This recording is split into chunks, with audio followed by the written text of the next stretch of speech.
He was officially executed for killing 15 men out of revenge, felt the rope snap and his own neck break as the life drained from his body, but instead of fading into the void, he awakened in a world where the sun had gone mad, civilization had collapsed, every other man had lost his sanity and turned into beasts that hunt women.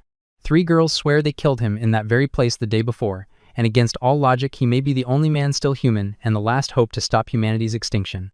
The detached courtroom voice delivers Anisaki Satoru's long-awaited verdict, sealing his fate. Surrounded by judges, the boy hears himself condemned to death for slaughtering 15 people. He steels himself, accepting that everything will end with this judgment, and there is nowhere left to run. He resolves to vanish from the corrupt world that ruined him and accept its final punishment. The written sentence orders his execution within 3 months unless an unlikely appeal appears. Dark clouds over last year's spring hint that one terrible event started this entire disaster. In that field, a bloodied, half-stripped girl lies motionless while adults stand in horrified shock. Her tear-streaked face shows she was raped as onlookers whisper too late about its vileness. A dropped phone blares a panicked voice begging Satoru to stay calm before saying Yuna was hurt. He chokes out that Yuna was murdered, the words shattering his world. A pristine government complex hides the grim reality inside where death sentences are carried out. A guard opens the cell, says it is time, and pulls inmate 994 toward his execution. Marching in chains, the disgraced prodigy endures taunts about throwing away his brilliant future. As they walk the corridor, guards gossip that the world is stunned. A shared ideal became a genius's madness.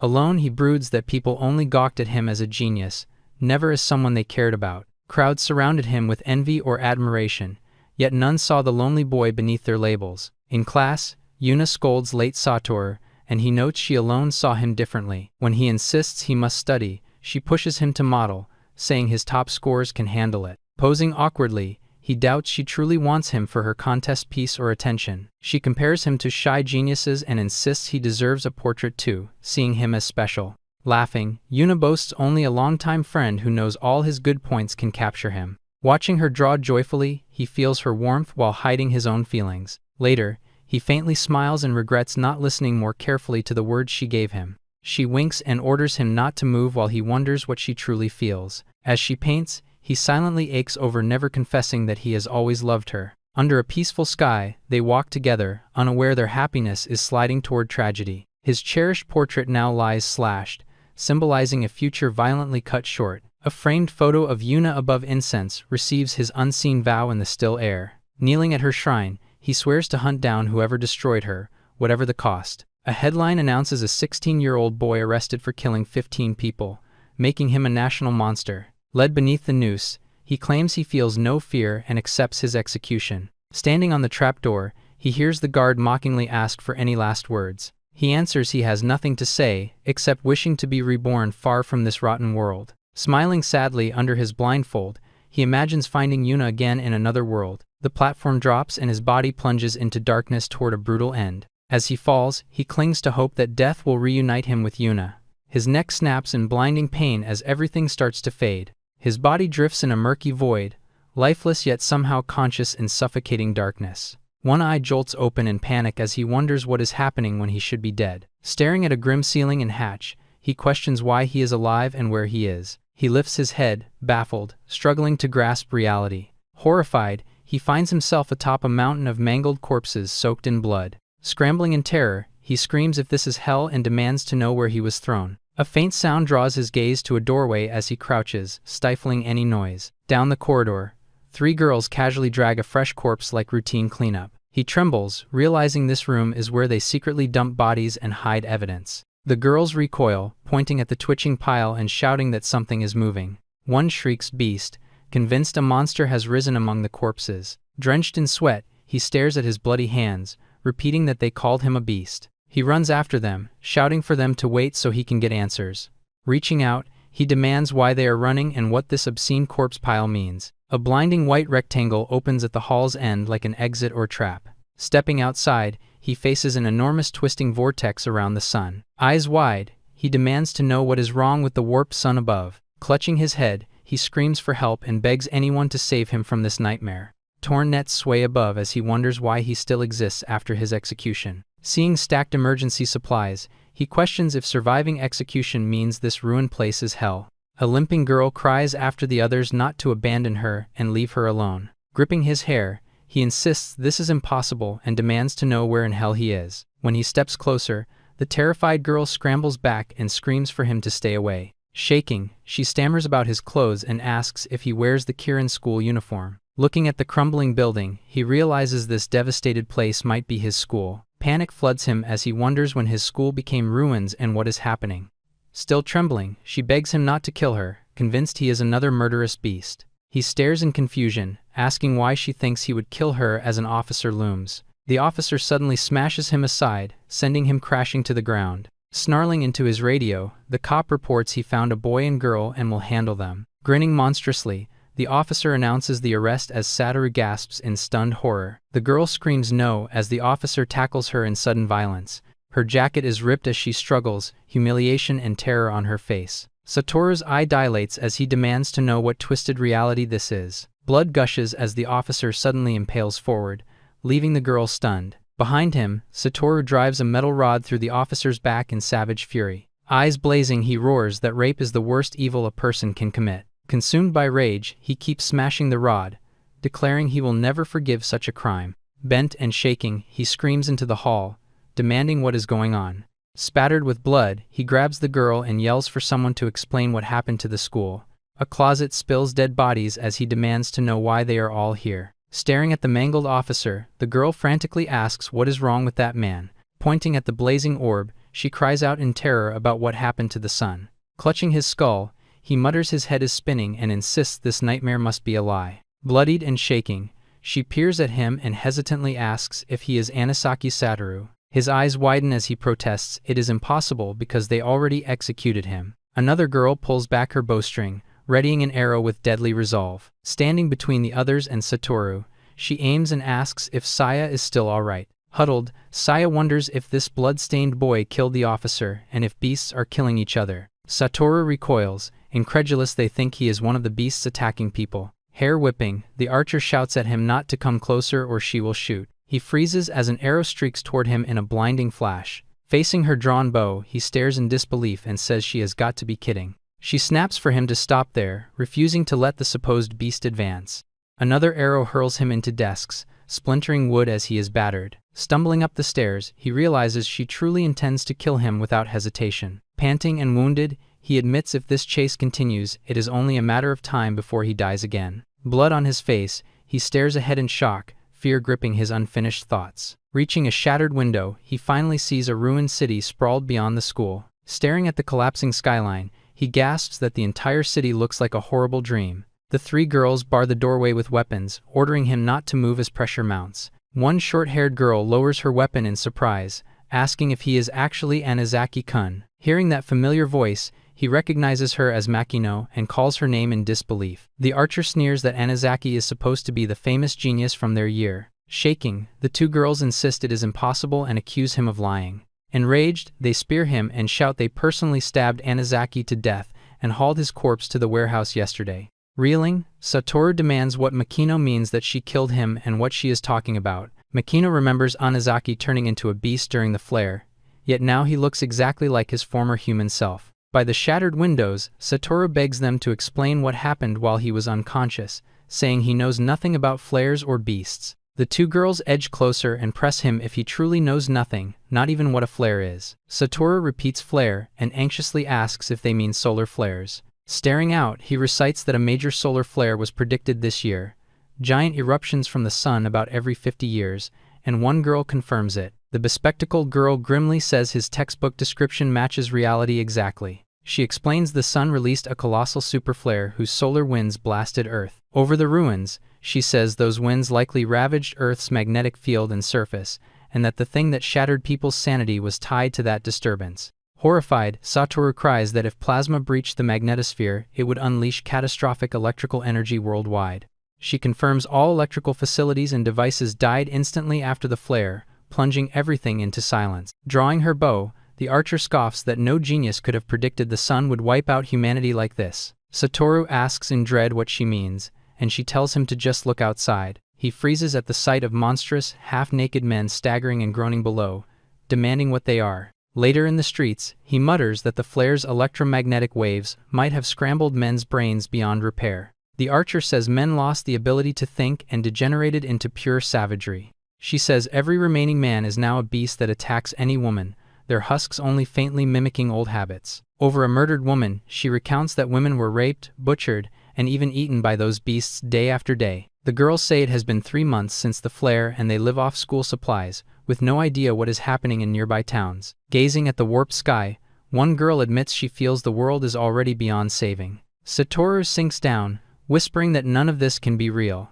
The spear girl demands it is now his turn, snarling to know who he really is. Standing over him, she insists she is sure she killed Anazaki-kun, implying he and that beast are different. Staring at his hands, Satoru trembles that he was supposed to have been executed. Slumped against the wall, he recalls the gallows dropping and then awakening in this ruined world. Makino gapes and says Anazaki-kun being executed makes no sense, asking what he means. The bespectacled girl suddenly cries out parallel world reincarnation in excitement. She explains countless branching worlds and insists he came from one without the flare, while only Beast Anazaki existed here. From across the room, the archer yells that parallel worlds are nonsense and accuses him of plotting to trick and eat them. Eyes blazing, she snarls that men have always tormented women, and that will never change. Spattered in blood, Satoru slams his weapon down and screams that not every man is a beast. Gritting his teeth, he roars at them to stop screwing with him. Gripping her bow in tears, the archer wails she only wanted to see Yuna again and asks why she must live in this twisted world. Satoru bellows why into the hallway, shaking with frustration. Seeing him explode, the archer thrusts her spear, yelling he has shown his true colors as the others shriek. He swings his fist and shouts he is not a beast at all. Pressing the arrowhead to his cheek, the archer coldly agrees rapists deserve execution, throwing his own words back at him. She stands firm, insisting she is different from those monsters while her friends watch nervously. Eyes wet, Satoru pleads he could never hurt them, not even the girl about to kill him. One girl suddenly collapses, and the others gasp and call to Anazaki-san in alarm. As Satoru kneels bleeding, one girl says they must help him, while Haruka refuses to aid someone she still calls a beast. The bespectacled girl shouts he saved her life and insists he is not a beast. Storming out, Haruka snaps that if they want to help him, they can do it without her. Supporting him, the bespectacled girl gently asks if he can walk to the nursery. Satoru raises a shaking hand and begs her to stop fussing, while she cries his name. Exhausted, he mutters he has had enough and almost wishes to die again as she vows to save him this time. Remembering Yuna's portrait, he whispers he will go wherever she is. When he suddenly spots the painting ahead, both he and the girl holding him gasp. Reaching out, he recognizes without doubt the portrait Yuna once drew of him. He stares, recalling how in his world that same painting was shredded and stained when Yuna died. Makino blurts out that Yuna was killed and demands to know why. Satoru stiffens, realizing Yuna might not have been murdered in this world. Makino says she does not know what happened now, but Yuna was alive until the flare. Remembering Yuna smiling in uniform, he wonders if she is truly still alive here. The bespectacled girl watches him nervously and calls Anazaki-san when he falls silent. Gripping the window frame, Satoru vows that somewhere in this world Yuna must exist. As he turns to leave, the girls panic and demand to know where he is going. Through clenched teeth, he admits he had planned to die here. Silhouetted in the rain, he confesses he once saw no reason to live in this world.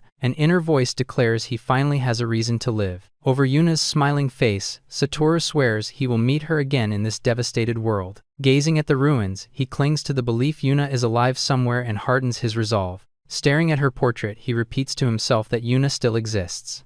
The girls chase him down the hall, calling his name and asking where he is heading. With fierce resolve, Satoru says he is obviously going to search for Yuna. Despite their protests about his injuries, he limps on as they beg to treat him first. Elsewhere, a deranged man laughs over an unmoving victim, gloating she is not moving anymore. Haruka lies bleeding, gasping weakly while someone screams her name. The crazed man stares in disbelief, stammering this cannot be real as dread creeps in. Seeing his ruined face, Satoru realizes with horror that the beast is actually Yuna's father. The two girls recoil, crying out in shock at the revelation. In memory, Satoru confronts him, insisting he recognizes Ichinos Yuna's father. Bloodied, Satoru shouts it is him, Satoru, asking if Mr. Ichinos does not know his daughter's friend. Ichinos instead lunges and claws his face, sending Satoru reeling in disbelief. With shattered jaw and wild eyes, Ichinos gasps how broken this world is. Pinned and choking, Satoru gags at the stench, realizing this is what a beast truly smells like. As ichor drips onto his neck, he feels the crushing grip and understands this is grim reality, not a dream. Roaring, Satoru smashes his weapon down, covering Ichino's in gore and screaming not to mess with him. He then pounds Ichino's skull into the floor again and again in rage and revulsion. Panting and wide-eyed, he hears a girl stammer his name in fearful awe. Leaving a blood trail, Satoru staggers down the corridor while she chases, asking where he is going. Mind racing, he realizes that even as a man, Yuna's father tried to assault him, proving beasts attack anything. The girls tackle him, insisting he cannot move with such wounds and needs first aid most. In the clinic, a woman in a lab coat studies a sample while Satoru sits slumped behind her. Peering into the microscope, she concludes the beasts definitely share a disturbing common trait. The door bursts open as the girls rush in with Satoru, begging their sensei to save him. Seeing his bloody chest, the doctor recoils and exclaims that he is male. The teacher snaps they are insane to bring a beast, while one girl desperately protests they are wrong. Hearing her, Satoru strains to see and recognizes Yasaka-sensei from biology. Shocked, Yasaka stares and blurts out his name. Later, she calmly says his wounds are not too deep and painkillers will keep him stable, as the girl thanks her. Arms folded, Yasaka admits she finds his reincarnation claim hard to believe and questions if it is possible. The bespectacled girl replies that regardless, they know Anazaki-kun is no beast and once saved her.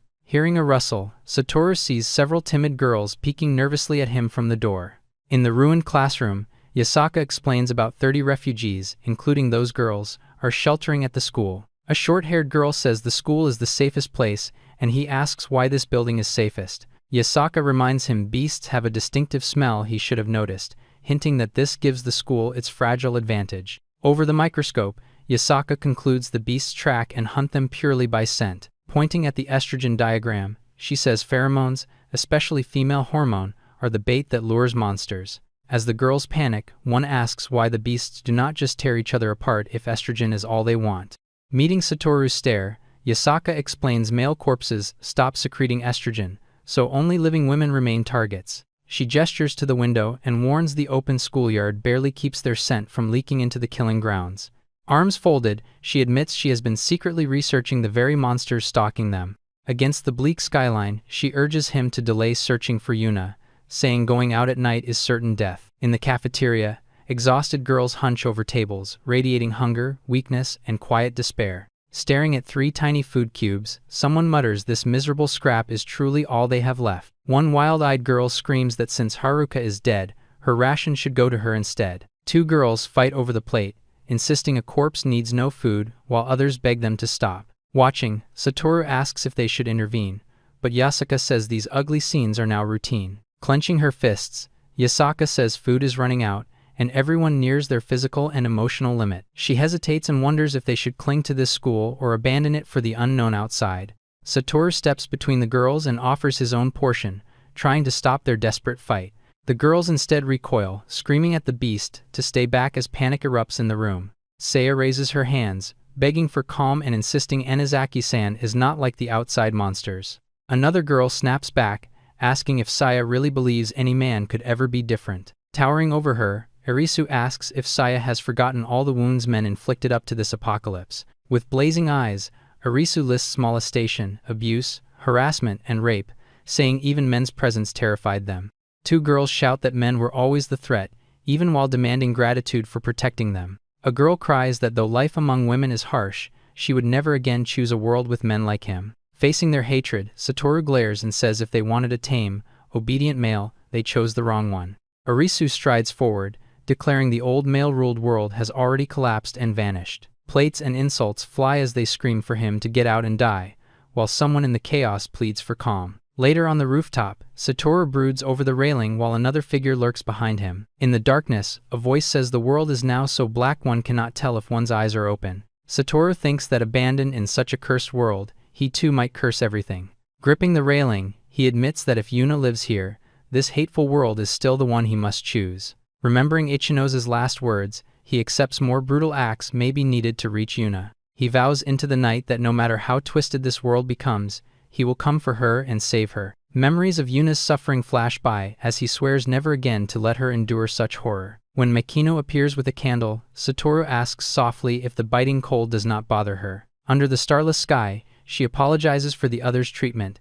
and he weakly brushes it off. Staring at the candle, he mutters it hardly matters since he will be gone by morning. Makino suddenly cries out, begging him not to leave this fragile refuge and vanish into the dark. Satoru warns everyone is losing sanity and could not even cry for Haruka, their emotions withering away. Hugging herself, Makino admits she fears losing her humanity and turning numb like the beasts. In tears, she screams she wants to feel hope again, the hope of still being truly alive. Looking at him, she says, Anizaki-kun, the stranger from another world, has become a tiny light of hope. She shouts that as long as he exists, there is a chance to escape this world and be reborn into his. Clutching his chest, she begs him to stay and let them keep that fragile hope pressing into him. Their embrace breaks when Yasaka appears with a candle and quietly calls Anizaki's name. In the flicker, Yasaka asks in a tense voice if he can spare her a private moment. In the clinic, she orders him to sit, and he warily asks what she wants. Holding the candle,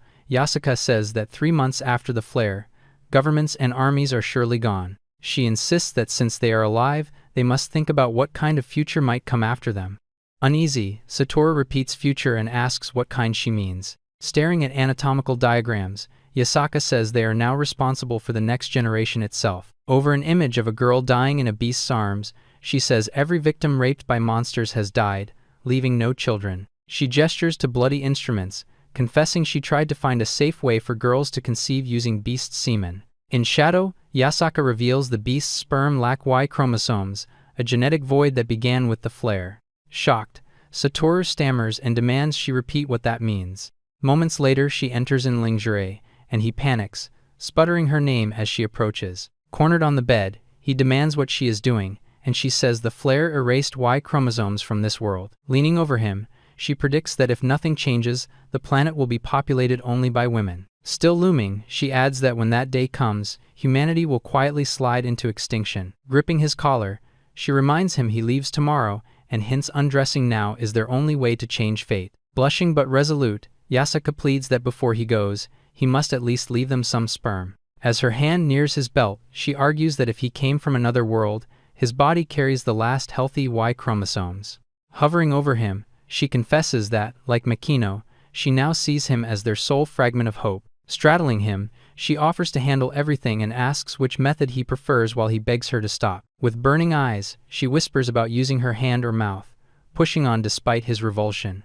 Overwhelmed, Satoru suddenly doubles over and retches, his body rejecting the situation. Collapsed on the mattress, he keeps vomiting while Yasaka cries out, asking what is happening. Trembling, he chokes out that he lost Yuna to murderous rapists, and cannot erase that trauma. Clutching the sheets, he confesses he hunted those men down, mutilated them, and was sentenced to death for revenge. In tears, Satoru screams he despises sex more than anything left in this world. Stunned, Yasaka hears him say her seduction feels filthy and disgusting, no different from what he loathes. His voice shaking, he says Yuna's agony still claws at his heart and has never once faded. With a crazed glare, he vows never again to commit the vile act of sex as long as he lives. Turning his back at the doorway, he says he will leave at dawn so as not to trouble them further. Makino trembles in the hall, crying his name as he walks away down the corridor. Clutching her chest, she panics that he is really leaving and admits she does not know what to do. Outside, the sky brightens as his footsteps carry him down the school steps toward the ruined city.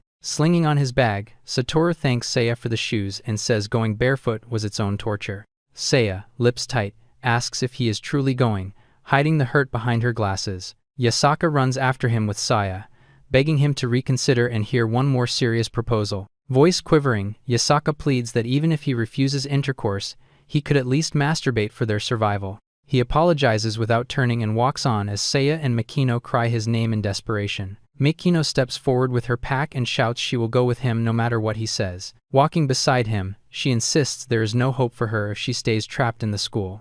Satoru coldly says he is too weak to protect anyone while searching for Yuna and tells her to find another light. Head bowed, Makino whispers she already knew he would reject her. As he reaches for the door, a piercing scream rips through the hallway, freezing them. Wide-eyed, Satoru turns toward Makino and realizes in horror it is a desperate scream for help. Yasaka bursts past, shouting it came from the gym where all the girls sleep.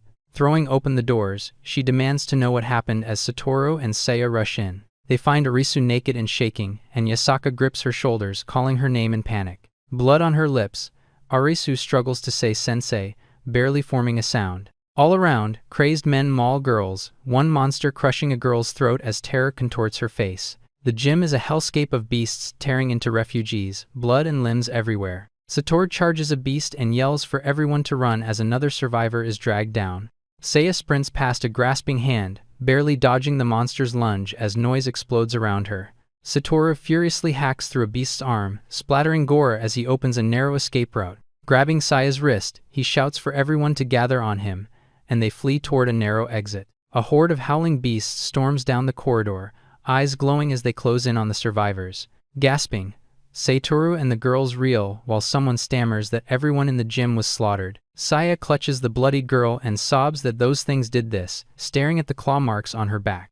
Sweating, Yasaka concludes they must abandon the school, realizing the beast's territory has swallowed their last haven. As one girl sobs into another's chest, the teacher clutches them and panics about where they can go now and what will become of them. Makino clings to Satoru's back as they move, her silent terror pressing into him. Buried against him, she trembles and begs not to be abandoned, forcing him to feel their crushing dependence. Staring at the shattered windows, the girls mutter that the promised safe haven is gone and without the school they cannot survive outside. Makino's tear-bright eye fills the frame as she calls his name and declares he is their final hope. Jaw tight, Satoru says they must escape for now, while Makino gasps that they have to flee before the school is completely swallowed. Another girl snaps that without supplies they will starve even if they escape, calling anyone wanting to go back for food an idiot. Makino hurries down the corridor and awkwardly admits she already packed all the food herself before everything collapsed. Saya gapes that Makino planned to run off with every scrap of food while Makino only stammers apologies. Makino forces a wavering smile and asks if her selfish hoarding at least ended up saving everyone.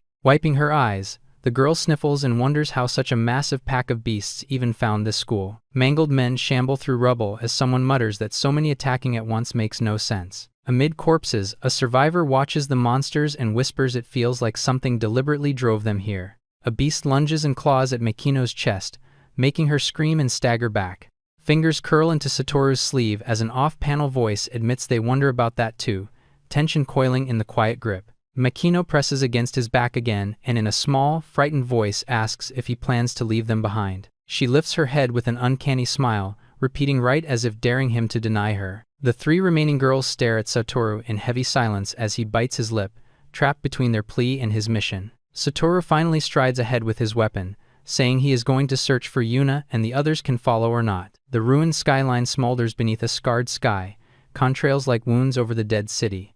Under a warped sun, toppled towers and crushed streets stretch endlessly, the world twisted beyond recognition. Cloaked and armed, Satoru leads the hooded girls through wreckage while they trail behind him.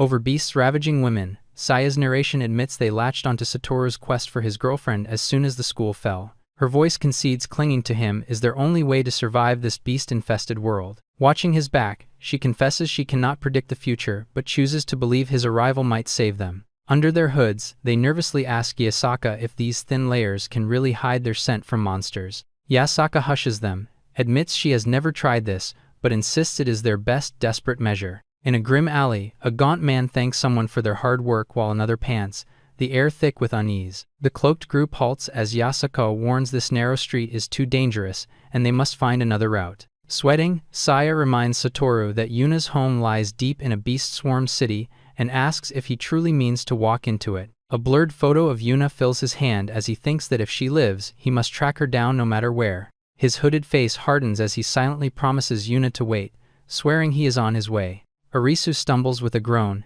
and the bespectacled girl rushes to steady her, asking if she is all right. Gasping, Arisu apologizes and begs for a brief rest while Saya murmurs her name in worry. Makino whirls on them, snapping that everyone is exhausted and Arisu must stop acting like she is the only one suffering. Satoru watches in silence before relenting that they will take a short break despite his impatience. Makino instantly flips to sugary cheer, clinging to his arm and chirping that anything Satoru decides is perfect. The four huddle in a desolate alley, slumped against cold walls while Satoru stands apart like a distant pillar of hope. Eyes blazing over her mask, Makino vows internally never to leave Satoru's side and dreams of following him into his untainted world. Satoru and Saya scan the street with weapons drawn, their guarded expressions cutting through the stillness. Sweat trickling, Saya complains about the brutal heat and wonders if the sun is flaring hotter again. The scorched haloed sun looms as Satoru asks how deeply the flare has scarred the earth. Yasaka says nobody truly knows the extent of the flare's damage, admitting it struck them completely off guard. A news anchor had once coolly reported worries about the sun's effect on multiple regions, his words now an ignored warning. Inside a busy newsroom, staff discussed a possible solar flare, never imagining it would create this nightmare. The sun flashed violently that day and unleashed a searing wave across the planet before anyone could react. Yasaka recalls the blinding light and then blacking out with terror frozen on her face. She remembers waking later on the floor and sensing everything familiar had vanished. Her memory erupts into carnage as colleagues transform into beasts and tear into each other while she says all hell broke loose. She sprinted for her life with monsters at her heels, clutching a useless phone that reached no one. Outside, skyscrapers crumbled and the ground collapsed as if the earth itself punished humanity further. Against the dark curve of atmosphere, text admits no one truly understands what happened and the mystery lingers. A blazing orb hangs in blackness while narration explains the flare flipped seasons and left the sun burning with eerie light, inverting the world. Satoru frowns under his hood and mutters about the world ending, the words bitter. Yasaka jerks upright and vehemently rejects that fate, swearing she will not allow the end. The group slumps along the alley in exhaustion while Yasaka's determined gaze burns in the foreground. Suddenly one girl buries her face into Satoru's back, clinging for comfort as he startles. Yasaka faces him with desperate eyes, begging him to reconsider and think again about giving her his sperm. Her hand reaches toward his crotch as she whispers he only needs to close his eyes and do nothing. Leaning to his ear, she breathes that he can leave everything to her, trying to smother his resistance with seduction. Satoru explodes, slapping her hand away and shouting that he never wants to hear that again. Flustered, Saya asks what is wrong, but Yasaka forces a shaky smile and lies that nothing is the matter. Over the distant skyline and tangled wires, Satoru urges them onward, intent on reaching Yuna's home before dark. Makino glares at his back and vows she will not let him slip away from her so easily. Their small figures walk toward towering ruins, swallowed by the blinding halo encircling the city as the journey grinds on. Saya turns in alarm at Arisu lagging behind,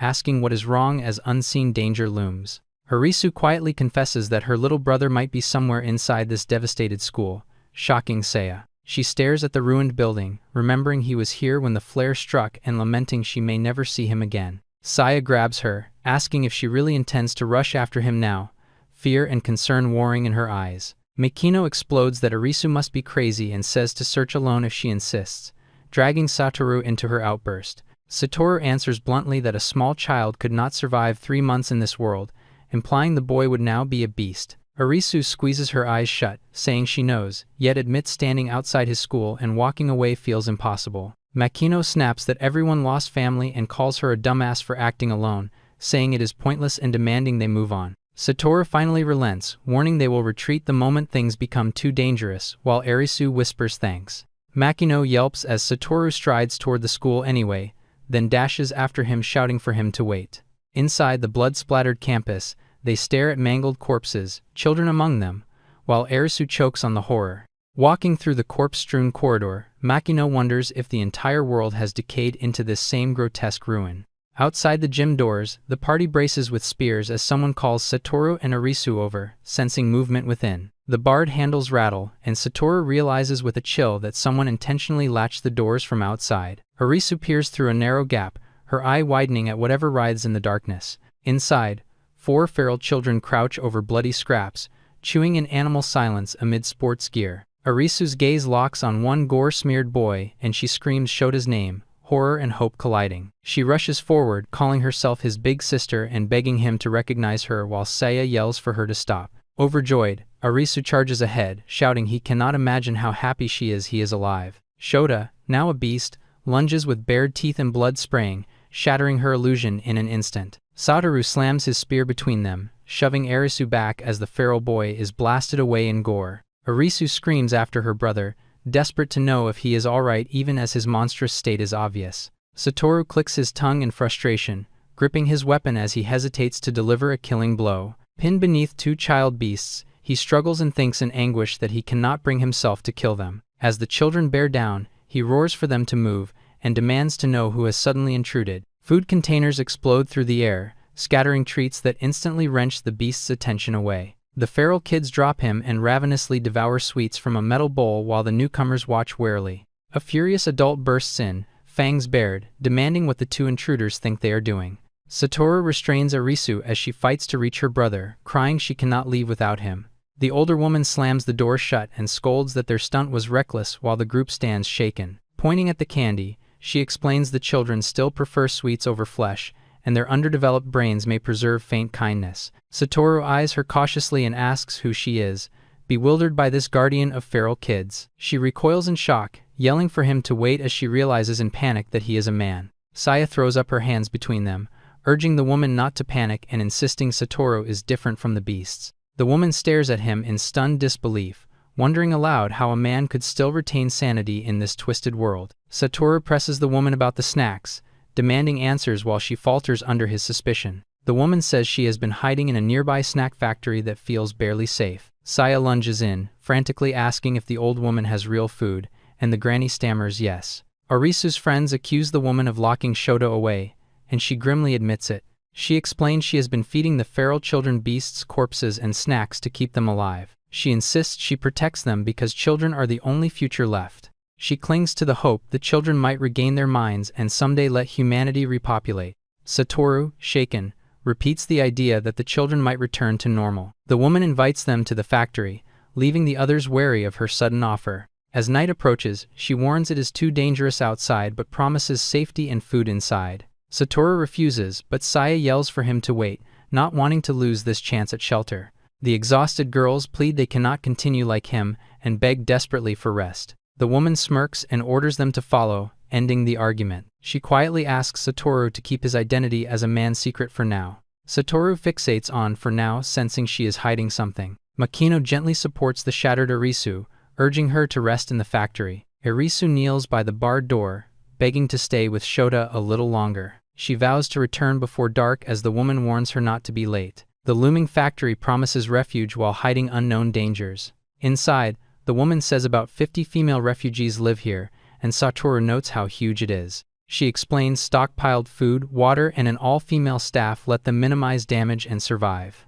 Softening, she whispers that there is still a little hope in this place. From behind, newcomers hear women greeting Hatakeyama. At the gate, a guard scolds Hatakeyama for worrying them and eyes the strangers while Hatakeyama urgently asks about her daughter. The younger woman tensely says it will probably happen tonight, tightening Hatakeyama's fear. In the vast entrance, Saya asks what is happening to her daughter as they are led deeper inside. Passing candles, Hatakeyama reveals her daughter is heavily pregnant and close to giving birth. Saya shouts in disbelief that a baby is actually coming in this ruined world. Yasaka recoils, fearing what hope really means in light of this pregnancy. Hatakeyama grimly announces the baby is a boy. The group stiffens, stunned by the prospect of a newborn male here. Yasaka murmurs that there is a boy inside the daughter's womb. A woman rushes in saying the daughter is calling, and Hatakeyama beckons the girls along. Hatakeyama's hand shakes on the doorknob as she softly calls her daughter and opens the room. Inside, the pale, pregnant Sayuri lies weak among attendants as she greets her mother. Hatakeyama holds her, asking if she is alright, and Sayuri forces a tired yes. Sayuri eyes the travelers and asks who they are, and Hatakeyama calls them escapees from a neighboring town. Another woman says the contractions are faster, and the frightened Sayuri begs her mother to stay close. Hatakeyama clasps the swollen belly, repeating that everything will be fine despite her fear. She shows the newcomers a small room to use and promises food later. Alone, Yasaka quietly asks if Hatakeyama truly believes the boy will be born normal. Hatakeyama admits she wants to believe that, but honestly cannot know. Satoru adjusts his hood as she says she brought a sane man here for a crucial reason. Around the bed, anxious women fuss while Hatakeyama confides that everyone here is starving for hope. She fears that if the birth goes badly, they all, including her daughter, may lose the will to live. She tells Satoru that knowing a normal man exists would let them endure and face the future. Holding a candle, Hatakeyama insists Sayuri also yearns for that fragile hope. Satoru snaps, saying he understands but refuses to sleep with anyone, as Yasaka calls his name.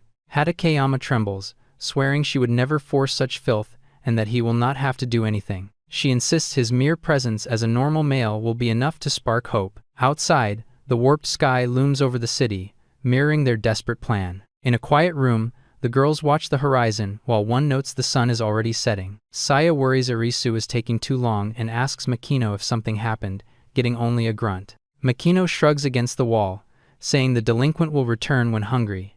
as another girl protests. Yasaka gently confronts Makino, saying she has seemed off since they left the school. Makino grins darkly, claiming she has always been like this and never cared about any of them. She hurls vile insults at Saya, telling the four-eyed goody two-shoes to get lost, and Saya refuses to accept it. Shaken, Saya bolts for the door, saying she will search for Arisu, while Makino turns away bitterly. Alone in the corridor, Saya thinks that in this warped world normal may mean nothing, yet she still wants to live as a proper human. Cloaked, she heads outside calling that it is time to go back, searching frantically for Arisu. Near the shed, she freezes at the storeroom door hanging open and panics over why it was unbarred. Inside the dark room, she stares in horror at a small motionless body on the floor. Her lips tremble as she stammers, asking if the boy lying there is dead. Blood-splattered Arisu steps from the shadows, saying numbly it had to be done to save him.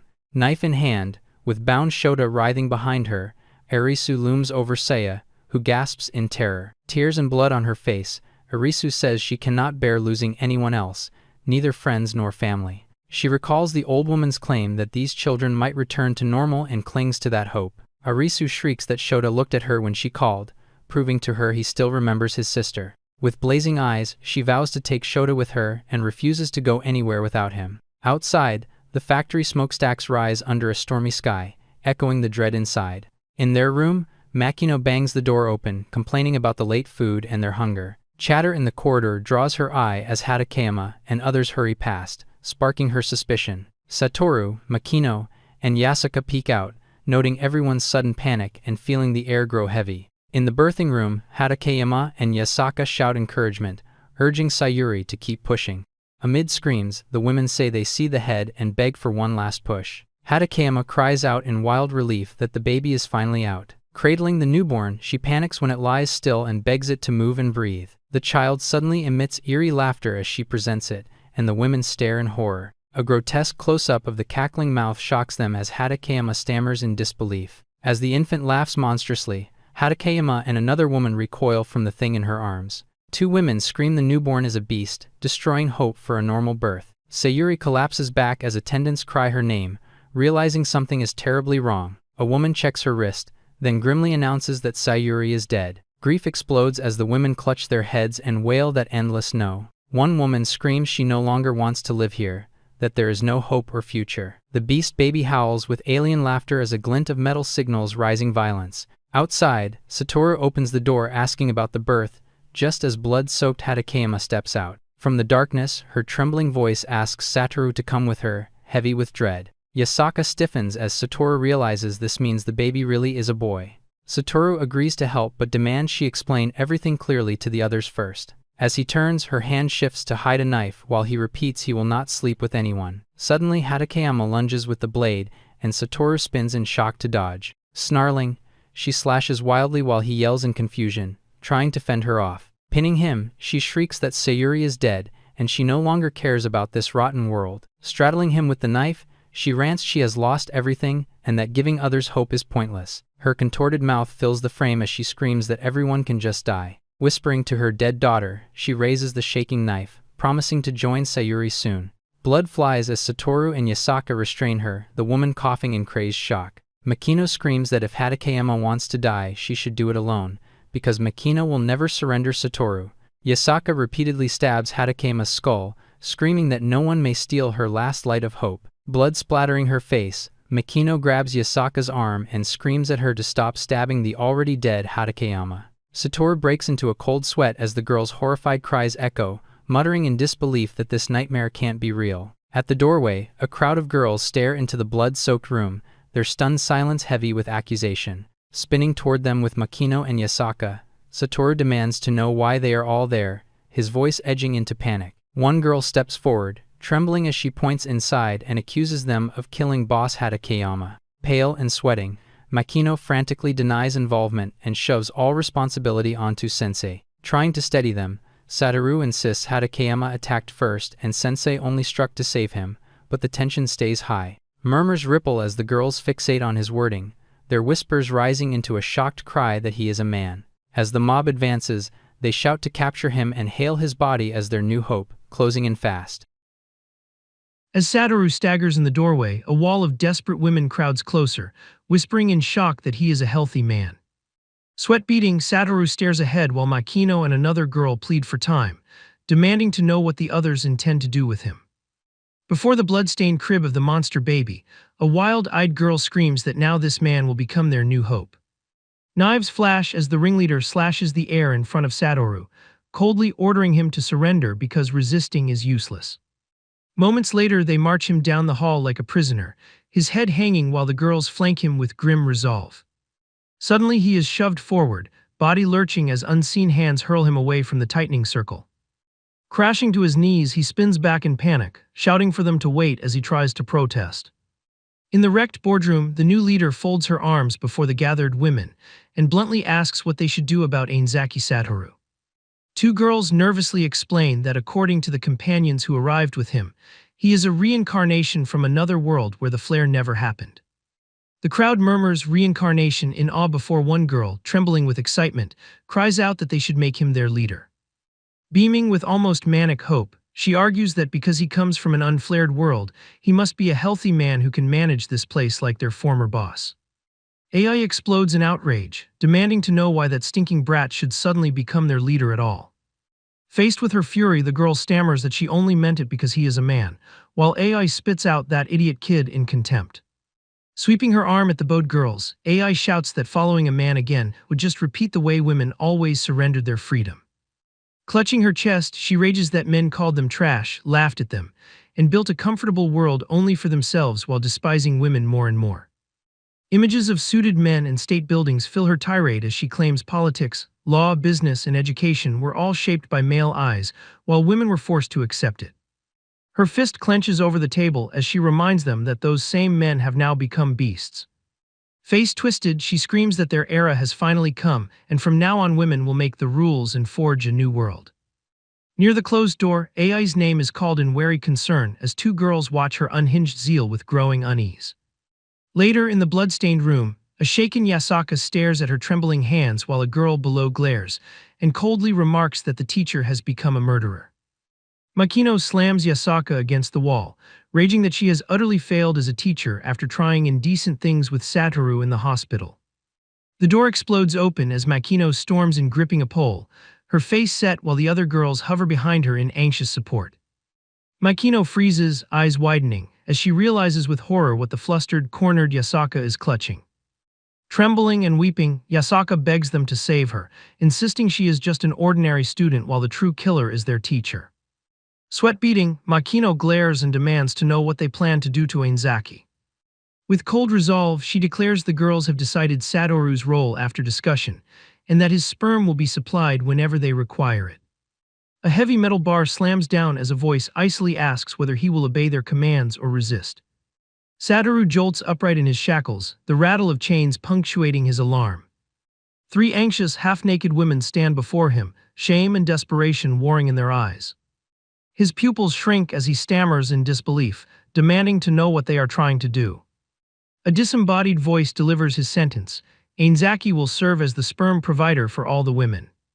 The two women avert their eyes, bodies marked by past torment, as one explains the chaos of the world cost them their pregnancies but not their dream of holding a child. From the doorway, Makino coolly says that is why these women have volunteered as test subjects for the existence of his living sperm. Blushing and feverish, one woman reaches toward him while the other urges her to swallow every drop. Satoru recoils in panic, eyes wild, as the naked woman closes in on his chest. Her trembling fingers slip under his waistband while he gasps and begs her to let him go. He screams as the pole cracks into his body, and Makino barks at him to shut up. Pointing the staff down at him, Makino orders the women to get on with it. Gagged by the pole across his throat, Satoru chokes out a strangled protest. Surrounded by crouching women, Makino looms with the staff at his neck, while a voice tells Ainzaki to give up and submit. Spears leveled at his throat, Satoru kneels as two new girls enter the blood-stained doorway, smiling with chilling control. One girl wipes away fake tears, delighted by how easily the others decided to obey them like puppets. Eyes wet but jaw set, Makino apologizes and declares she will force Ainzaki to share his sperm no matter the method. The ringleader grabs the stunned blonde and barks at both girls to stop wasting time and yank down his pants now. Towering over his pinned body, the girls stare at his exposed crotch, while one is ordered to arouse him and make him come. As one girl hesitates, the other screams for her to hurry up and suck him like she herself demanded, while Makino stands frozen, horrified by the screams. Another girl nervously protests, asking them at least to consider Anazaki's feelings as a man who had a girlfriend in his original world. Hair flying, the leader snarls for her to shut up, shouting she does not care what state he is in. Her eye blazes with hatred as she rants that men always used women as sex tools whenever they pleased, so their feelings no longer matter. She slams her fist into Satoru's gut, ordering him to get hard right now while he doubles over in pain and humiliation. Whipping him again, she mocks that men get aroused easily just from seeing a naked woman, treating his agony as proof of male depravity. When he begs her not to look at him that way, she drags him toward the corpses of raped women and screams how many victims like these men tortured and violated. Around them, shaken girls echo that all men are trash, their mistrust spilling out as they recoil from his bleeding body. Makino suddenly locks her in a chokehold from behind, shouting that this is enough and demanding if she intends to kill him. Panting over Satoru's limp form, Makino watches his shallow breaths and realizes he is on the brink of collapse. Spitting blood with a crooked smile, Satoru mutters that they can do whatever they want with him, surrendering to their abuse. Breath-ragged, the ringleader declares they will break him from the depths of their hatred, then orders the others to wait until he grows weaker and stops resisting before they resume. In the hallway, another girl chases after them, pleading for them to wait and asking if they seriously will not release Satoru-kun. From behind, the two tormentors stride away, one coldly saying no one is allowed to see his body without her permission. Facing the ringleader's back, the short-haired girl finally snaps that she has gone too far, insisting Satoru-kun is not the vile man she imagines. With cold eyes, Makino suggests the terrified girls could simply carry Satoru's child themselves, twisting hope into a threat. The shattered factory district sprawls beneath a suffocating black sky, promising only collapse wherever he might flee. Clutching her chin, Seiya sweats as she admits the crisis is spiraling out of control, yet refuses to abandon Satoru to it. Rain of tension lines down his back as he imagines Satoru returning alone to his own world and panics over where that would leave her. Her eyes blaze wide as she swears she will stop that future from happening, no matter what it costs her. Blushing and gripping her collar, she vows to act, yet frets that Yasaka and the others already covet Satoru the same way. Peering out the window, she startles at a cloaked figure below, a lone intrusion against the dead city. Outside the crumbling wall, Seiya hauls herself up and calls out that she has finally found them, breathless with urgency. Frowning at the silent gate, she wonders why no one is standing guard in a place that should be desperate for safety. Framed in the narrow door gap, Seiya nervously calls for someone to open up, her voice swallowed by the dark. Muttering an apology, she swings a leg over the fence and trespasses anyway, choosing risk over helpless waiting. Her hands rattle uselessly at the handles, and dread spikes when she realizes the factory door is locked tight. Sweat beating, she senses something is horribly wrong inside, and fears the factory may already have fallen. Creeping down the corridor, she whispers a timid greeting, unaware of the looming shadow stalking up behind her.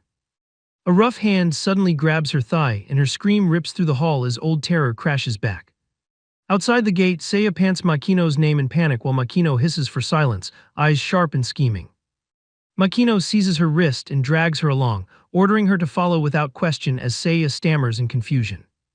Squatting in the shadows, Makino glares and tells the flustered girl she is late, demanding to know where Arisu went. Seiya explains that Arisu swore she would never leave her little brother, that she tried to stop her, but in the end Arisu left anyway. From a high window, Je watches them go and sneers that the slut finally left, then pointedly asks Makino if something happened here while she was gone. With a wild grin, Makino yanks open her own clothes as a shocking example, leaving the others stunned. Seiya strides off, vowing they will escape this place while Makino flusters behind her, shouting in panic at the reckless outburst.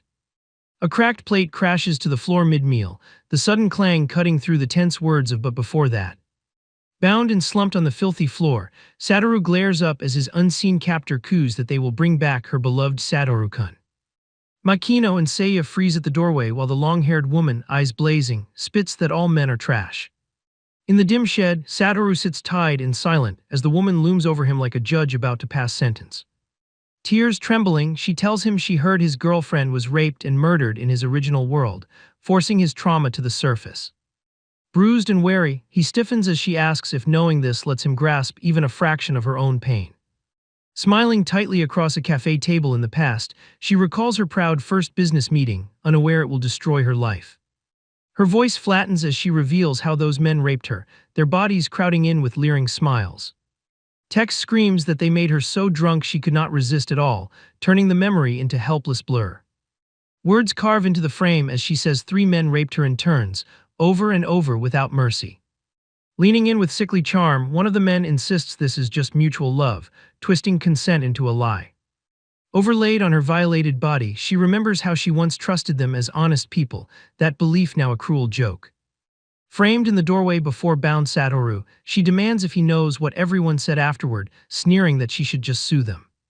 Slamming her fist, she cries that society never listens to women accusing men, because every rule was written by men to protect themselves. Head bowed and bleeding, Satoru admits he sympathizes yet coldly says that does not mean she, as a man-hater, can trust him. From the hallway, she yells that every man is a wild beast, that even before the apocalypse the world was already like this.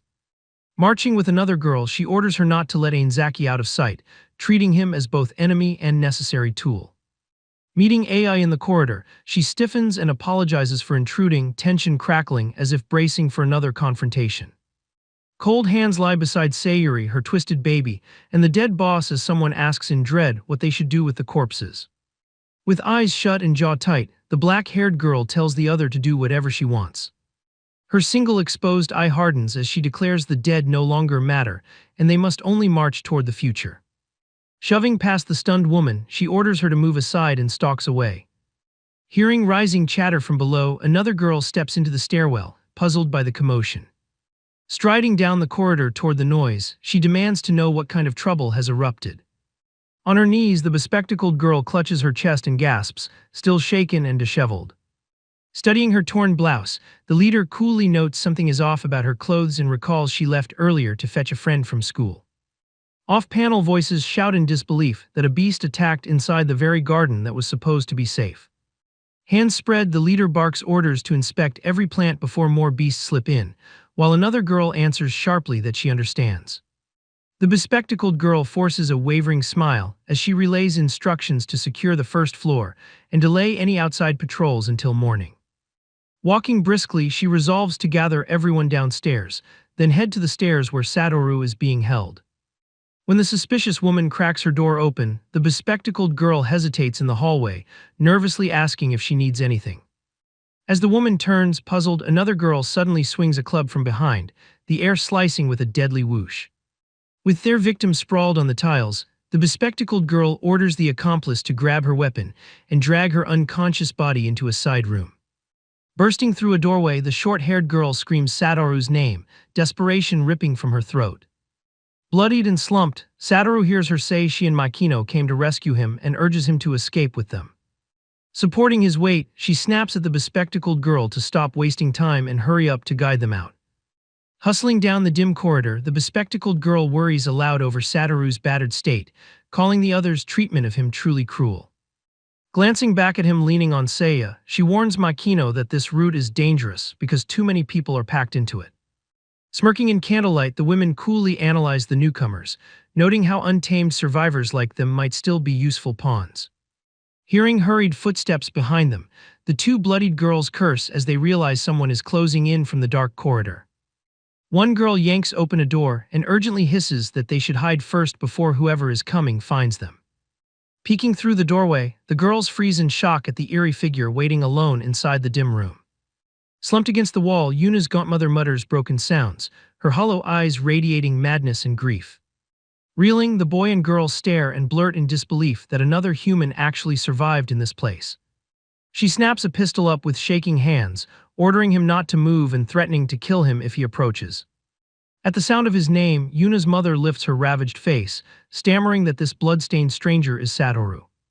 Seeing Satoru through the peephole, the bespectacled girl gasps his name while he shouts that it is really him. On his knees, he begs the hollow woman to tell him if she shelters here and whether Yuna might be with her. Her mind shatters further as she erupts in a feral scream, the sound ripping through the cramped cell. As Satoru strides forward ranting, the short-haired girl stares wide-eyed and wonders in terror if he has finally gone insane. Clutching her chest, the bespectacled girl panics that his shouting will draw beasts here, knowing this noise could doom them all. She urges everyone to run, but Satoru snarls for them to wait, refusing to abandon the broken woman. Blood-streaked and wild-eyed, he declares they will take Yuna's mother with them, shocking the others.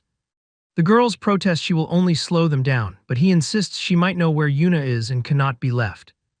Josette, he says that since he already killed Yuna's father, the least he can do is reunite Yuna with her mother. Cursing, the short-haired girl relents and yells that if that is his choice, they must hurry and get out of here. Hearing a rustle, they whirl to see Makino and Satoru supporting Yuna's mother, leaving the newcomer stunned to find them alive. Beaming with relief, the two girls shout for Yasaka to run, announcing that Sensei has already joined their side. Satoru hauls Saya up the stairs as a girl below screams for him to wait, panic sharpening her voice. The two girls block the stairway, shouting Anazaki's name and demanding where he thinks he is going while he freezes in shock. Gasping on the steps with the others, Satoru hears them curse their non-stop climb and admit they can only keep going up. One girl, sweating and furious, yells that he will never escape them as she charges after him.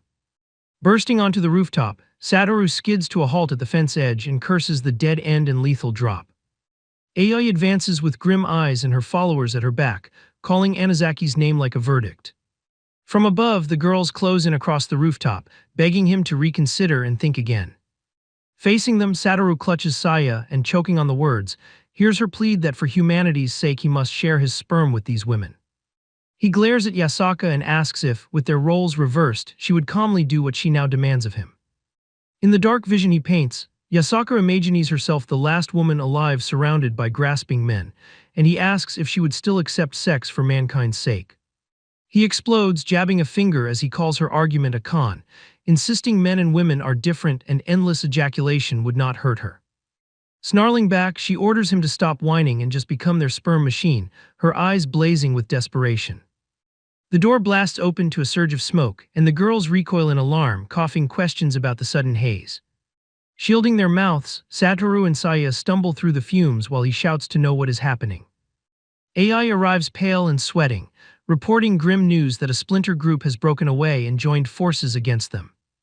Those rebels stand before rising flames, blank-eyed, explaining they have begun lighting fires throughout the yard. Watching the blaze, one girl admits she cannot understand Ai at all, while another quietly says she does. In the crackling inferno, they accuse Ai of easily accepting the killers of their leader and not caring about the corpse at all. Eyes downcast, a girl murmurs that Ai has probably fallen into the same despair consuming the rest of them. Staring over the burning grounds, two girls say that in this lawless world they must decide everything themselves from the very beginning.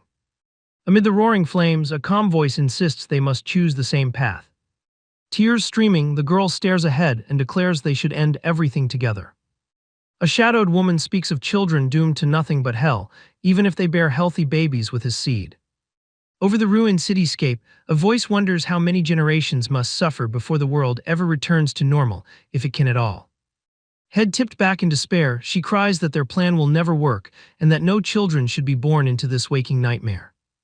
Remembering the leader killing her own infant, she realizes any world where hope is gone is not worth living in. Soaked in fuel and sobbing, she vows to burn everything down and finish it all. Gas splashing over a trembling girl, she softly urges her to join the final blaze at her side. Silhouetted inside the inferno, figures murmur there is nothing to worry about as the flames swallow them. With a broken smile, she recalls that beyond his sperm, Anazaki gave them a new, forbidden source of hope. Pouring fuel over her friend's head, she argues they can follow his path, die, and be reborn like him. Coughing through the fumes, another girl glares and calls the suicidal scheme utterly insane. She kicks toward the fire in futile defiance, only to be blasted back as the blaze surges. Screaming up to the heavens, the zealot urges them to hold hands, pray without fear, and be reborn into a beautiful world. In a ring of burning bodies, they chant a desperate plea to God as the firestorm roars higher. A furious voice calls them idiots and curses their stupidity while footsteps pound away from the carnage. Under the rain, one girl demands why they chose surrender, her anguish spilling out as she staggers. Face twisted with rage and tears, she yells whether they gave up just because they are women and ignored the beast's mocking cries. Watching the factory explode below, someone stammers what they should do now as the reality of their likely death sinks in. From the rooftop, they suddenly spot a long ladder reaching down from the blazing edge, a fragile escape dangling in the smoke. A desperate voice screams for everyone to hurry and get down now. From far below, two figures whisper in unease, wondering who that lone girl is and admitting they do not know. With flames creeping closer, the short-haired girl shoves his shoulder, yelling for him to just climb down first. The shaken group clatters down the ladder one by one, urgency in every step as smoke rises around them. An ear-splitting explosion rips through the building, girls screaming as the structure disintegrates in fire. Breathless, the bespectacled girl thanks their savior while the woman mutters relief that at least someone survived. The newcomer offers a gentle smile that feels strangely calm against the devastation around them. The wary girls demand to know who this stranger is, and she quietly answers that she is just a nurse. A close shot of her badge reveals she works at the Kyonin College campus hospital, confirming their suspicions. Beaming, she cheerfully admits that is right while Seiya anxiously asks why someone like her is even here, already knowing their plight. In stark silhouettes, narration recounts how news of a sane man from a flare-less world came from a sadistic girl traveling with her little brother. Eyes wide, Makino stammers in shock, asking if that sadistic girl could really be Arisu. Closing in around the nurse, the girls press her, demanding to know if she truly came from the campus hospital. One girl explains they once sent scavenger teams to that hospital for medicine, but none ever returned, making the others tense. The panel of the looming college hospital brands it as a notorious nest swarming with beasts. Facing the group, the nurse calmly explains she came all the way from that hellish hospital because she was searching for him. Makino's excitement boils over as she blurts out anxious questions about food and a safe place to sleep inside that hospital. She snaps that Alice's welfare should matter first after everything she has done, while the nurse smiles lightly and assures them Alice is fine. With an inviting smile and outstretched hand, the nurse gently asks Satoru why he does not come with her. Clutching the broken woman who once attacked him, Satoru begs to bring her along too, pleading that since she is his girlfriend's mother, the nurse should try to heal her if he agrees to go. Facing the anxious boy, the smiling nurse brushes off his concern and promises they will try everything within their power to cure the patient. The distraught girl explodes, shouting that countless rescue teams were sent to the hospital and none ever returned. Drenched in fear, the two girls insist that no matter how anyone spins it, sending them there is madness because only one woman ever came back at midnight. Staring at the seething darkness ahead, the group falters and asks in dread what they are supposed to do now. As the distant horde surges closer, someone yells that whatever they decide, they must hurry and evacuate before the beasts overrun this place. Shuffling through the corridor in their cloaks, Yasaka apologizes to Anazaki for forcing her selfish schemes on him, guilt weighing on every step. With a bitter grin, Makino snarls that a teacher who tied up and tried to violate her own student is disqualified not only as an educator but as a human being. Leaning against his back, Yasaka hears him say he bears no grudge, yet adds that in this world right and wrong seem to have lost all meaning. Walking ahead with their lantern, Satoru reminds her he did not come to save this world or its people, warning her not to forget it. His eye hardens as he declares that if anyone obstructs his path to Yuna again, he will never forgive it. Further ahead, Seiya calls back in alarm, asking what happened to everyone as the cloaked figures fall eerily silent around her. A lone set of feet halts on the dusty floor with a terse murmur that they have arrived. The group stares up at the looming hospital complex as someone announces with grim finality that this is the place. By a side entrance, the same nurse cheerfully says the front doors are sealed and urges them to follow her through this way. Seiya, sweating, whispers to Anazaki that she has a terrible feeling about all this and begs to know what they should do. Jaw-tight, Satoru answers that for now they can only keep moving forward, despite the dread churning inside him. As the nurse slides the door open and leads them in, Satoru steps through and his eye jolts wide with shock at what he sees. Inside the vast, gleaming lobby, lights blaze unnaturally bright over empty seats, turning the hospital into an uncanny stage. Gasping at the sight, the girls realize this eerily functioning place is the same hospital, and unease floods their faces. Staring up at the glowing fixtures, one girl cries out that the entire building is electrified, defying everything they thought the ruined world had become. Bathed in the ceiling glow, the girls gape at their outstretched hands, whispering in disbelief that this is light. Je throws her arms toward the lamps, eyes shining as she gasps that it is artificial light. Facing the quiet woman, Satoru stares in shock and demands how any of this can be possible. The narration reveals underground generators that miraculously survived the flare's electromagnetic storm, explaining how this refuge kept breathing. Satoru stiffens as he hears that someone found those dead machines and painstakingly brought them back to life. Bootsteps echo down the corridor while a calm voice thanks Kawai for her hard work and says the long-awaited cargo has finally arrived. A tall blond man strolls through the doorway, his faint smile hiding something unreadable as he approaches. The girls recoil around Satoru, screaming in stunned terror that there is another man standing before them. Smiling gently, the stranger introduces himself as Igarashi, the ruler of this country, and welcomes them inside. He turns that smile on Satoru, saying he has heard everything about Anazaki from her, while Satoru mutters in confusion about this so-called country.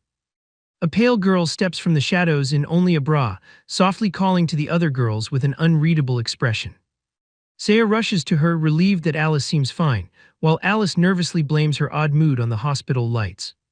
Satoru shoves forward, demanding if this man is truly human and insisting it should be impossible for another reincarnated male like him to exist.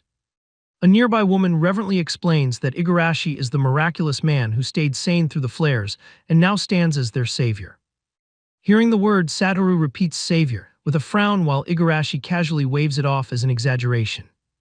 An alarmed girl bursts in, shouting that several men are attacking the second ward courtyard, leaving everyone frozen and asking what is happening.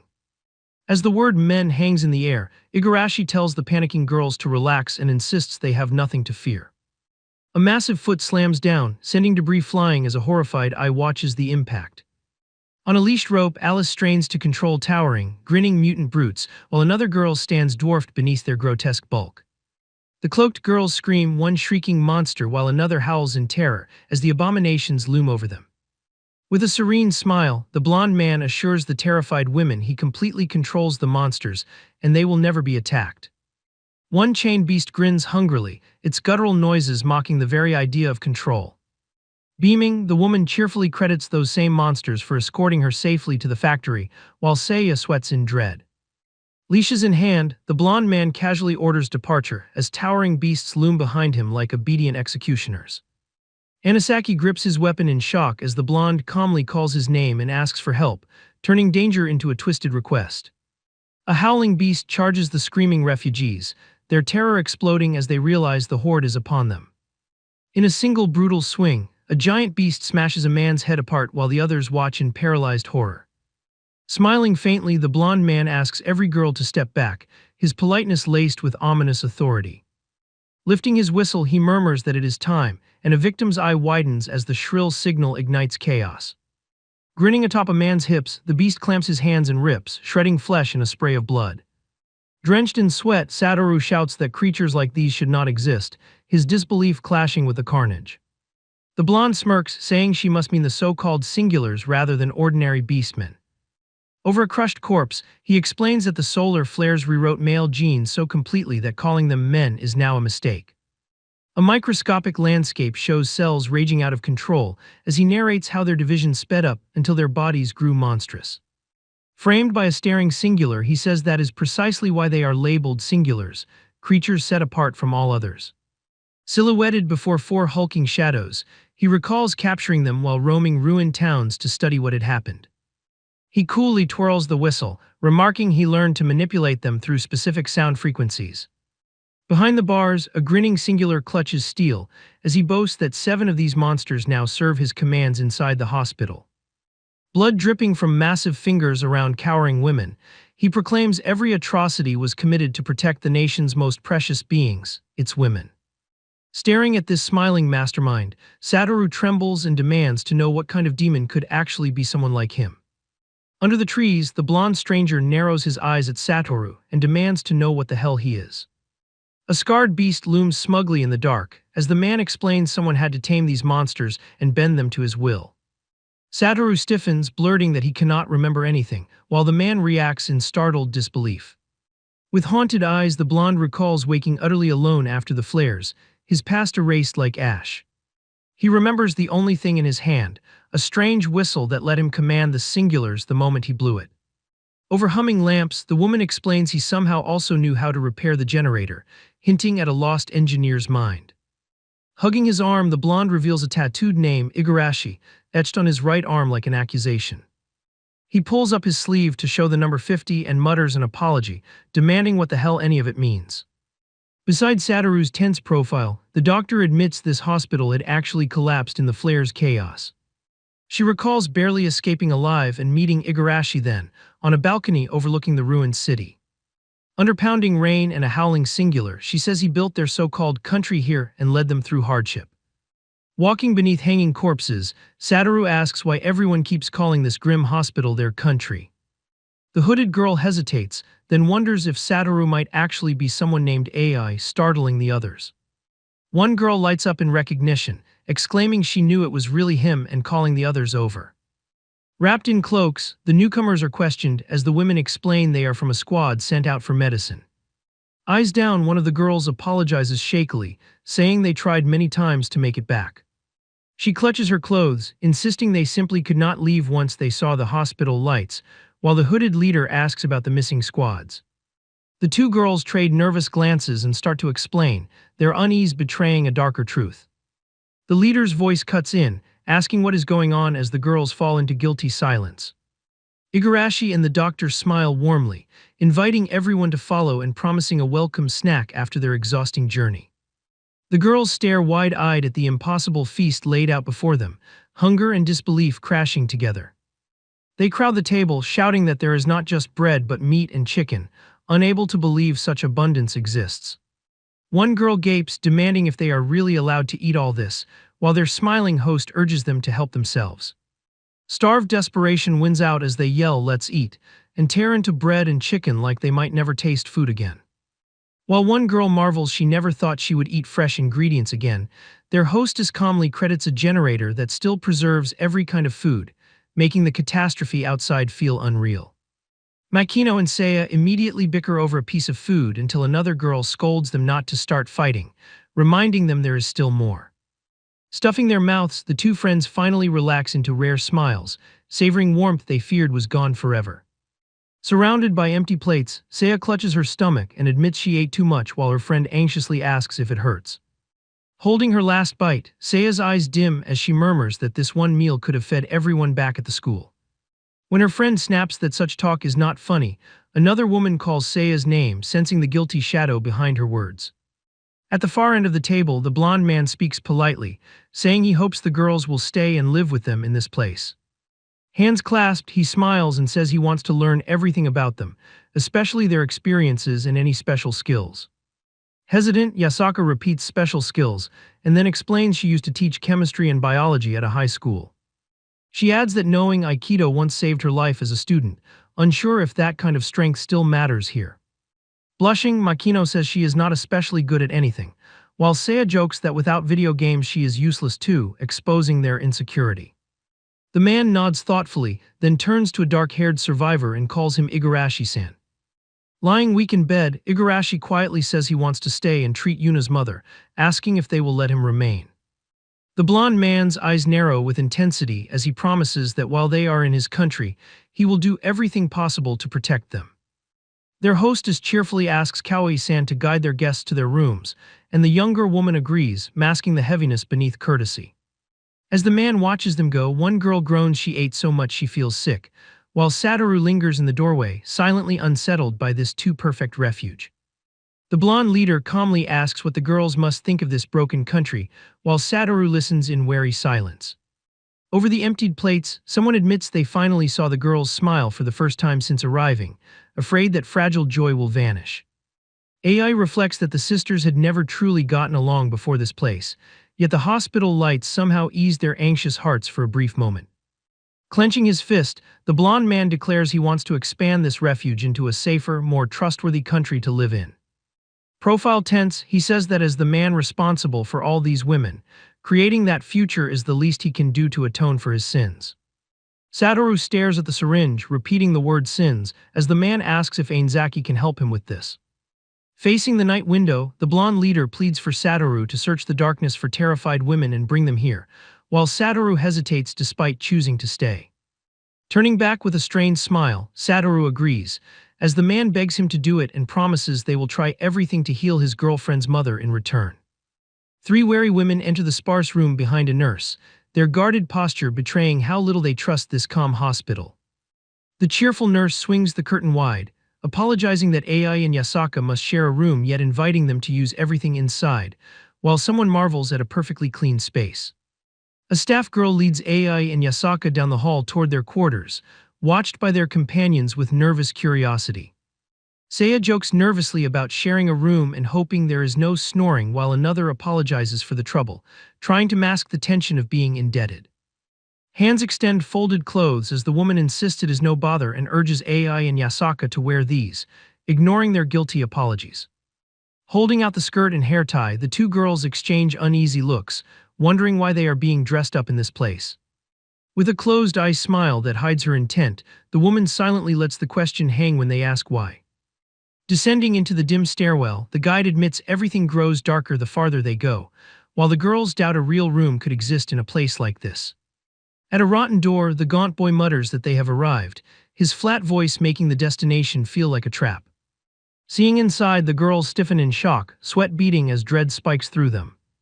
They stare at the filthy wooden cell with only a bucket, whispering what this place is while realizing this is no bedroom. With a shriek, the boy yanks up her skirt, exposing her as she cries out in terror at this sudden violation. The girl explodes in flustered outrage, demanding they strip off their skirts while her stunned friend stammers what she is doing. A pair of pants slams to the ground as an off-panel voice orders that from now on the two of them will wear this instead. Both girls whip around, sweating in confusion, demanding to know what this strange command is supposed to mean. Walking side by side under the deranged sun, they argue about risking everything rather than waiting helplessly for some man to return. In the open square, cloaked girls confront a towering man while one boy stands half-naked and exposed, tension crackling between them. Hands trade a small device as stern instructions warn its control lasts only 2 days and must be used to manipulate singulars exactly as taught. With a fragile smile, the white-haired man begs to be helped so they can save more women together. Satoru's gaze hardens as he pleads for Yuna's mother and the other girls to be protected in his absence. Smiling gently yet carrying heavy responsibility, the woman vows to leave everything to them and handle it for sure. Outside the building, she cheerfully calls to Igarashi, but his silence hangs ominously beside her smile. Moments later, she clings to his collapsing body, screaming his name and asking if he is all right as blood spurts. Cradling his head, she begs him not to push himself and urges him to come get treated. Barely conscious, he wheezes that he is fine while she stares down, her voice shaking as she calls his name. In front of a hospital, the two wounded survivors walk toward it, vowing to create an ideal country. Inside a bright lobby of relaxed women, someone dreams aloud of building a paradise, unaware of the darkness above. Beneath that false utopia, two prisoners curl in a filthy cell while narration sneers about a fake paradise hiding discrimination and asks what true ideal could exist in this place. In a gore-soaked home, a beast savagely tears into a screaming man while a blood-drenched girl watches in frozen horror. On a factory floor, desperate women cower together as armed men shout for them to stop and not come any closer. Bursting in with his hood up, Satoru yells if everyone is safe while a grinning beast mauls a victim right beside him. One girl shields a terrified child as another screams for everyone to come to her, trying to herd all the girls toward a single desperate escape. In the crowded refuge room, a weary woman eyes the cloaked newcomers warily, asking if they really came from the university hospital. Facing her with forced composure, the dark-haired girl claims she and her friends are safe there and even have plenty of food. Satoru glances over, tense, as the girl offers the frightened group a way out if they choose to follow them. Startled when told every refugee has decided to go, Satoru brushes off his unease while she reports that all will join their dangerous march. In a shadowy flashback, a bald man smirks about those rare singularities Igarashi found, doubting they were mere coincidence. A hand lifts a slim device as an unseen speaker hints this discovery is only the beginning of something worse. From behind, someone calls to Satoru in a hazy dreamscape, asking where he is going as he walks away into the blur. Smiling faintly, he answers that he is heading home, back to the world he originally came from. Another boy screams in disbelief for him to wait, horrified that this escape might leave him trapped alone. Chasing his fading figure, the boy begs not to be abandoned and pleads to be taken along to that other world. Yuna races forward, shouting Satoru's name with desperate urgency as if he is about to disappear forever. Perched awkwardly on a desk, she blushes and snaps at him to stop staring and look away, embarrassment prickling between them. A rough young man suddenly appears in the doorway, making both teens jolt in alarm at the intrusion. Crouched uneasily, they demand to know what he intends to do with them after dragging them to this place. With a grim half-smile, he declares it is time to work, crushing any hope of rest. Outside a filthy shack, the girls grimace at the reeking mess they must clean, disgust battling their reluctance. Pointing to the overgrown grounds by the school, he barks that there is still tons to do and orders them to stop wasting time. Clutching a container, the bespectacled girl nervously asks why they have to spread fertilizer at all. He answers that they tend these crops so the others inside can eat, making their toil a fragile lifeline. A frail girl steps forward, calling out to Alice with trembling relief, and Seiya's name slips from her lips like a plea. Bucket in hand and eyes downcast, Alice admits Mikino was tricked too, while the others demand to know what this deception means. In the rain-soaked memory, Alice confesses she stayed silent before because the factory leaders held her brother hostage. Seiya reels forward, shouting in disbelief what she means by calling someone a hostage. Two smiling women stroll past as Seiya recognizes them as members of the factory's elite survival squad, sensing a hierarchy she is outside of. Chasing after them, Seiya demands to know where Yasaka and Satoru are, but the women ignore her questions and keep walking. Breathless, she begs them to at least answer one thing, while their cold backs make the silence feel like a slap. With a hardened glare, the white-haired girl says talking is useless because Class A members only acknowledge their own. Walking the corridor, Alice explains that Igarashi's rank system grants rights to Class A, while failures are dumped into Class B as their slaves. Seiya explodes, demanding why they must accept such branding and what the hell this cruel classification is for. A blank wall looms as Alice hesitates, saying the reason is simply that things are made to be this way. Jaw tight, the white-haired boy mutters that these twisted divisions are nothing but this country's official rules. In a bright hall, stunned newcomers gape as an older man cries out that this impossible comfort is actually Japan. Beaming before them, Igarashi welcomes the girls to his nation, thanking everyone for their hard labor and offering refreshments as if they were honored guests. Nearby, Satoru watches while another man praises that thanks to this project the country will grow rich again, turning people into currency. Women greet AI with forced smiles, celebrating her safe return while the hollow warmth makes the reunion feel like a performance. Satoru anxiously asks where Yasaka and Seiya are, only to hear that their dorms are in different buildings and no one has seen them since dinner. One woman casually inquires about Yuna's mother's condition, trying to sound polite while probing for forbidden information. Smiling too smoothly, the factory women apologize and say Yuna's mother is confined to a private area, shutting the door on his question. As they drag AI away, they chirp that she cannot stay dressed like that and must change clothes now, leaving Satoru frowning at their evasiveness. A shadowed figure slips through a door into a silent corridor, the empty hallway hissing with air as if swallowing whatever secret is about to unfold. The smiling nurse watches the weak woman moan in bed, while coldly thinking this patient can never be cured. Rain streaks down over the stark hospital building, wrapping the place in a heavy, foreboding calm. Trays of generous food slide across the counter as the cafeteria buzzes with relaxed chatter that feels wrong in this ruined world. Fork paused midair, Satoru scans the room in silence, tense as he realizes Makino is nowhere to be seen. Noticing one nervous girl from yesterday's group standing alone with her tray, the women frown and whisper where the rest of her companions went. The girls hurry up to Satoru, eyes tight with concern, asking if he is all right as he stiffens in alarm. Shifting awkwardly in the skirt they forced on her, the girl mumbles that she never wanted to wear it but had no choice. At a dim corridor door, AI knocks and anxiously asks Satoru if he does not find something off about this hospital. Lounging with a too-bright smile, the woman says she has watched them all day and noticed none of the annex women seem to be doing any real work. Over untouched plates, she points out that despite everything, these people still live in comfort, asking why that strange luxury exists here. Facing Satoru, AI declares these people are definitely hiding something, noting she knows Seiya would never simply vanish and that every attempt to contact her has failed.